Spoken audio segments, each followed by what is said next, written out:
তাহলে আমরা এই পর্বে আবার নতুন একটা পর্ব, এটা অলরেডি। তাহলে এই পর্বে আমরা হিরো সেকশন তৈরি করবো। তাহলে হিরো সেকশন তৈরি করার জন্য প্রথমে আমাদের নিতে হবে যে র ক্লাস। র ভিতরে নিব হচ্ছে, আচ্ছা প্রথমে র না, প্রথমে কন্টেইনার নেবেন, CUNTAIN এর কন্টেইনারের ভিতরে নিব হচ্ছে র ভিতরে নিব হচ্ছে COL call MD6 call MD6 কে আমরা দুইটা নিব ক্লাস, এর জন্য গুণ 2 এন্টার। তাহলে কল MD6 রোর ভিতর কি দুইটা ক্লাস নিলাম।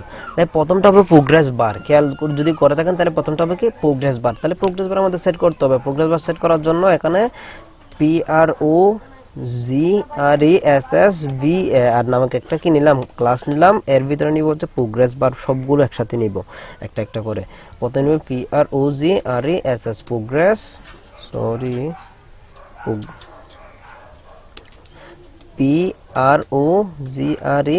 প্রোগ্রেস। তাহলে প্রোগ্রেসের একটা ক্লাস নিলাম। অ্যান্ড দেন প্রোগ্রেসের ভিতর এই প্রোগ্রেস বারের আমরা একটা হাইট সেট করে দিব। ACI height is equal to style ভিতর হাইট দিতে হবে STY, স্টাইলের ভিতর ACI GST হাইট কত দিব, হাইট দিব আমরা 20 পিক্সেল। ওকে, তাহলে অ্যান্ড দেন আরেকটা ক্লাস নিব হচ্ছে PROGRESS প্রোগ্রেস বার, তারপর BG PRIMARY primary, and then PROGRESS progress VAR স্ট্রিপ্ট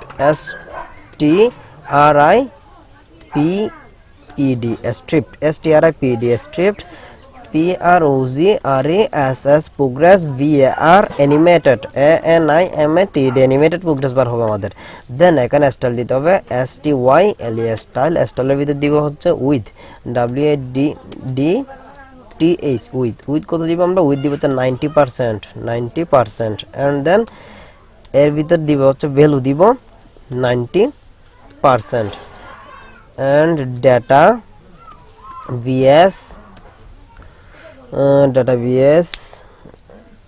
VS এর মধ্যে দিব আমরা হচ্ছে ডাটা VS নাও। আচ্ছা ডাটা VS আমরা ইউজ না করলেও চলবে হয়তো। 90% কি HTML। তাহলে এখন আমরা প্রোগ্রেস বার আমাদের ক্রিয়েট হলো কিনা আমরা এখন দেখব। দেখার জন্য লাইভ সার্ভার অন হলো। দেন খেয়াল করুন, দেখুন একটা প্রোগ্রেস বার কিন্তু আমাদের চলে আসছে অলরেডি, অনেক উপরে এটা। আচ্ছা প্রোগ্রেস বার এভাবে হলে বাটনের উপরে চলে যাচ্ছে কেন জানি। আচ্ছা সেটা আমরা ফিক্সড করেই ফেলবো এখন, নো প্রবলেম।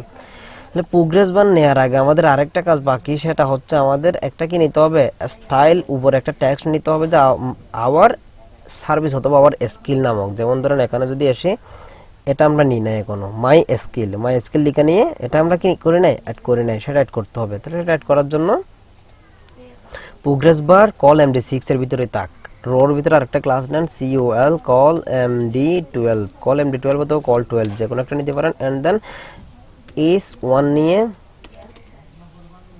এই ক্লাস S1 এর ভিতরে নেন DISPL ডিসপ্লে 4 এর ভিতর TXT text centre CN TS centre. Then এর ভিতর I এর ভিতর my skill SKIL skills, my skills এর পর এখানে আরেকটা টেক্সট অ্যাড করতে হবে যে WEIGST ওয়াইড 1 হবে না 2 হবে। আচ্ছা শুধু ওয়াইড ইউজ করি আমরা।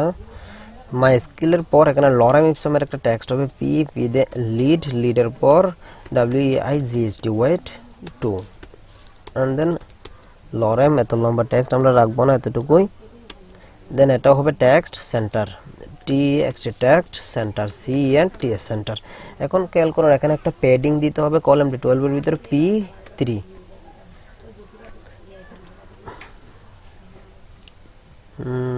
হ্যাঁ মাই স্কিলস এর নিচে লম্বা একটা টেক্সট পাচ্ছি আমরা।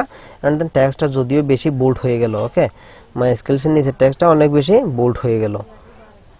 আর বাটনগুলো এখানে নিচে চলে আসতেছে, কেননা এর হাইট আমরা 120 সিলেক্ট করে দিয়েছি। এজন্য এর হাইট আমরা 120 দেওয়ার কারণে বাটনগুলো কি নিচে চলে যাচ্ছে 100 মোবাইল ডিভাইসে।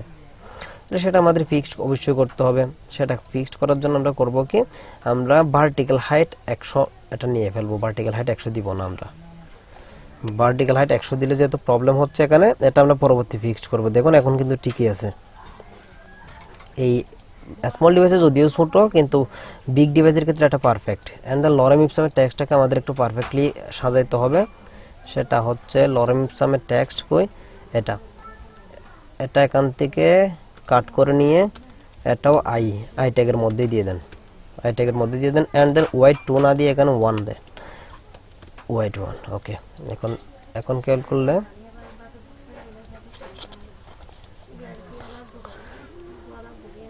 হ্যাঁ এখন কিন্তু পারফেক্ট। ওকে, টেক্সট আর একটু কমাই ফেলি, তো লম্বা টেক্সট আমাদের লাগবে না। হ্যাঁ, তাহলে আমাদের প্রোগ্রেস বার কিন্তু অ্যানিমেটেড প্রোগ্রেস বার আমরা অলরেডি পেয়ে গেছি। তাহলে এই প্রোগ্রেস বারকে কপি করে করে আমরা কি বারবার ইউজ করতে পারবো।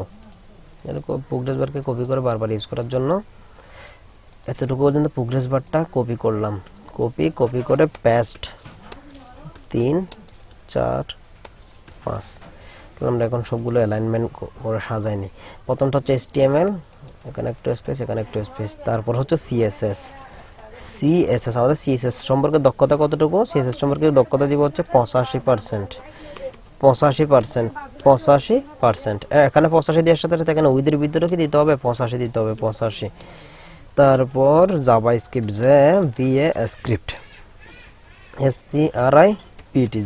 জাভাস্ক্রিপ্ট সম্পর্কে স্কিল কত আমাদের? 70% দিলাম। দেন এখানেও 70% করে দিতে হবে। তারপর এগুলো কালারফুল করা যাবে চাইলে। তাহলে জাভাস্ক্রিপ্টের পর দিব হচ্ছে বুটস্ট্র্যাপ দিব হচ্ছে 80%। আচ্ছা, jQuery, বুটস্ট্র্যাপ না, jQuery। এখানেও স্পেস দিলাম, যাতে দেখতে সুন্দর লাগে। তারপর দিব হচ্ছে বুটস্ট্র্যাপ, বুটস্ট্র্যাপ। তাহলে বুটস্ট্র্যাপের দক্ষতা দিবেন 90%। ওকে, তাহলে এখন আমরা আউটপুট দেখতে চাই। আউটপুট সবগুলো একটার সাথে একটা লেগে আছে, তাহলে এটা আমাদের একটু কি দিতে হবে? বিআর দিয়ে নিতে হবে, অর্থাৎ একটা ব্র্যাক অ্যাড করতে হবে। কোথায় কোথায়? প্রত্যেকটার পরে প্রোগ্রেস বার। তাহলে এইখানে দেন এখানে একটা, এখানে একটা বিআর, সবগুলো বিআর দিয়ে নিলাম। এখন আমরা স্পেসটা দেখতে পাবো। একটা নিচে একটা সুন্দর করে চলে আসতেছে, এন্ড দেন অ্যানিমেশন কাজ করতেছে। এখন পাশে একটা ইমেজ থাকবে, পাশে ইমেজ স্টার্ট করার জন্য এই কল MD6 এর ভিতর দিব img, ইমেজের ভিতর src এর ভিতর আমরা ইমেজটা দিচ্ছি। তাহলে image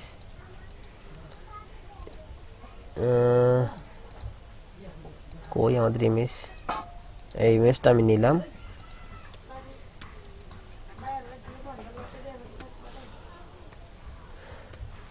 W100 img flui dfluid। তাহলে এখানে ইমেজের ভিতর ব্যাকস্ল্যাশ দিয়ে দিলাম। খেয়াল করুন এখন ইমেজটা অলরেডি চলে আসছে। ওকে, তাহলে এই স্কেল বক্সটা নিচের দিকে নিয়ে যেতে হবে, ইমেজটাকে আর একটু কি করতে হবে? ছোট করতে হবে। তাহলে এটাকে একটু নিচে এবং ইমেজটাকে যদি ছোট করতে চাই,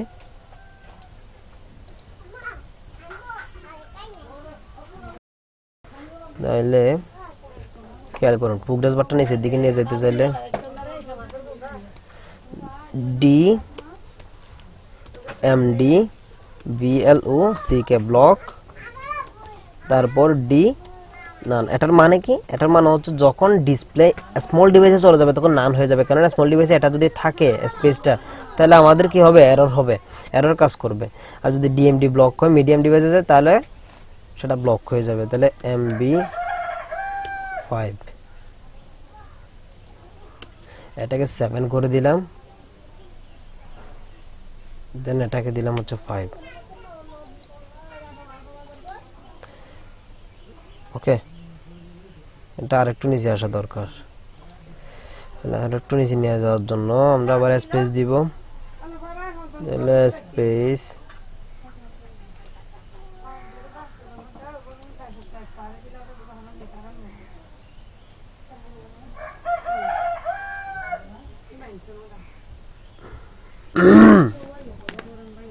DMD ব্লকের নিচে আমাদের আরেকটু পেডিং দিয়ে দিতে হবে, তাহলে এনাফ। এখানে এমবি এর পর PB4 ও হ্যাঁ, তাহলে আমাদের এই সেকশনটাও কমপ্লিট ধরতে গেলে।